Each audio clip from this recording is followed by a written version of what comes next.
শ্ৰীমন্ত শংকৰদেৱ কলাক্ষেত্ৰত আজি মুখ্যমন্ত্ৰী ডক্টৰ হিমন্ত বিশ্ব শৰ্মাৰ উপস্থিতিত নিযুক্তি সমাৰোহ অনুষ্ঠিত হয়।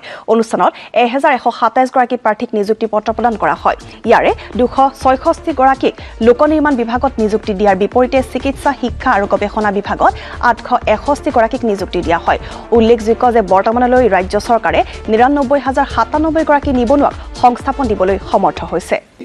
1127 গৰাকী প্ৰাৰ্থীক নিযুক্তি প্ৰদান কৰিবলৈ আমি ইয়াত সমবেত হৈছোঁ আৰু আজি নিযুক্তি পত্ৰ প্ৰদান কৰা দুইটা বিষয়ে বা দুইটা বিভাগে অসম চৰকাৰৰ এটা অতি গুৰুত্বপূৰ্ণ বিভাগ। আজিৰ দিনত আমি নিযুক্তি দিয়া সংখ্যা হ'ল 99,097 গৰাকী।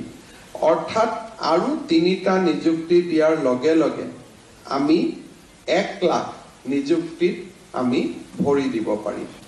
এই নিযুক্তি প্ৰক্ৰিয়াবিলাকৰ এটা গুৰুত্বপূৰ্ণ দিশ আছিল যে আমাৰ যিসকলে ইঞ্জিনিয়াৰিং পাছ কৰে আৰু জুনিয়ৰ ইঞ্জিনিয়াৰ পৰীক্ষা পাছ কৰে আৰু এতিয়া ইঞ্জিনিয়াৰিং কলেজবিলাকতো এটা ভাল পৰিৱেশ হৈছে, ল'ৰা ছোৱালীৰ মনত এটা বিশ্বাস হৈছে যে পঢ়া শুনা কৰিলে আমি চাকৰি। নিউজ ৰিপৰ্ট আমাৰ আশা।